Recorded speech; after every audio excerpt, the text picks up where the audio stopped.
تمہیں یہ پتا ہے کہ تمہاری اپوزیشن جماعت کے جتنے بھی ایم این ایز اور ایم پی ایز ہیں ان کے بیگمات کہاں پہ ٹھہری ہوئی ہیں، ان کے نمبرز کیا ہیں، ان کی بیٹیاں کتنی ہیں، تمہیں یہ پتا ہے؟ تمہیں یہ پتا ہے کہ ایک بندہ باہر بیٹھا ہوا ہے، اس کے کتنے بھائی ادھر ہیں اور کتنوں کو اٹھانا اور کس طریقے سے ٹارچر کرنا ہے، تمہیں یہ پتا ہے؟ لیکن جو اصل نیشنل سیکیورٹی کا معاملہ ہے that is the Palestine cause, تمہیں اس کے بارے میں نہیں پتا، ہمیں نہیں پتا چلا، تو بند کرو پھر یہ ڈرامے بازیاں۔ ہمیں سب پتا ہے کہ کس طریقے سے کس کی سی ڈی آر نکال کے، کس کا واٹس ایپ ہیک کر کے کس طریقے سے اس کو بلیک میل کرنا ہے، کس کو ہنی ٹریپ کر کے بلیک میل کرنا ہے، just because of your this bloody seat, your bloody power politics۔ کہ تمہاری فوجیں،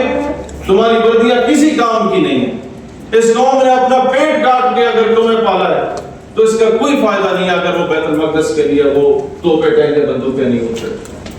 یا پھر اب جو لکی ایرانی سرکس ہم سارے لوگ اپنے اپنے نیشنل ڈیز پہ لگاتے ہیں کہ جہاز آ رہا ہے، جا رہا ہے، یہ کر رہا ہے، وہ کر رہا ہے، اس کو بند کر دیں۔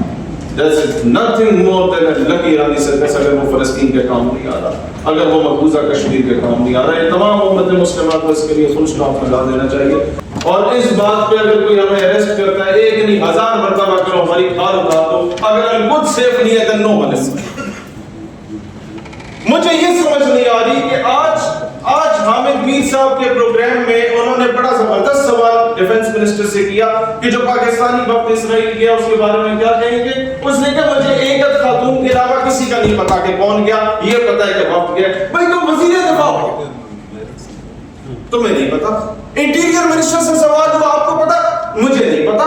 میرے نوٹس میں فورن منسٹری آف فورن افیئر سے پوچھا گیا تمہیں پتا؟ نہیں جی ہم اظہار لاطلبی کرتے ہیں، ہمیں تو پتہ ہی نہیں ہے۔ پھر مجھے پتا ملک کون چلا رہا ہے، یہ کیا ہو رہا ہے اس ملک میں،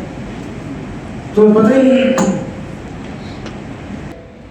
لیکن ہمیں یہ نہیں پتا کہ جو وفد اسرائیل گیا اس کو کس طریقے سے نکیل ڈالنی ہے تاکہ دنیا کو میسج دیا جائے۔ ہم نے تو میسج دیا تھا 4 سال پہلے اسی پریس کلب کے سامنے، جب ریاست نے اپنی سرپرستی میں 27 دن سے ایک بندے کو ادھر بٹھایا تھا اسرائیل کا پرچم لگا کے، جب کوئی نہیں گیا تھا تو ہم نے جا کے اسے لتر بھی مارے تھے اور اسرائیل کا پرچم بھی پڑا تھا اور دنیا کو بتایا تھا مسئلہ فلسطین پہ کبھی سمجھوتا نہیں ہوگا۔ میں پاکستانی عوام کے جذبات کی ترجمانی کر کے کہتا ہوں کہ ہمیں پاکستان کا کوئی آفیسر،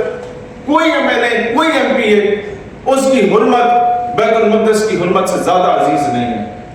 لہٰذا بیت المقدس کے لیے ہمیں ایک پیش پہ ہونا پڑے گا، یہ سخت باتیں کرنی پڑیں گی اور سخت باتیں برداشت کرنی پڑیں گی۔ اگر آپ اس کے لیے ایک ہو جاتے ہیں تو میں بڑی امید سے کہتا ہوں پاکستان سے دہشت گردی کا بھی خاتمہ ہو جائے گا۔ ہم نے 70,000 اپنے فوجی اور سویلین شہید کروائے، اپنی امام بارگاہیں، مسجد، اے P S, G H Q تک کو ہم نے جو ہے نا وہ زیر عتاب لایا، ہمارا اے پی ایس شہید ہوا، ہمارا 150 بچے باجوڑ میں شہید ہوئے، ہم نے کہا دہشت گرد ہے کیونکہ امریکہ کہتا ہے دہشت گرد ہے۔ ہمارا سنارا چیک پوسٹ پہ 26 میرے جوان فوجی نیٹو روم کے چلا گیا، ہم نے چون چرا نہیں کی، وہ راضی نہیں ہوا،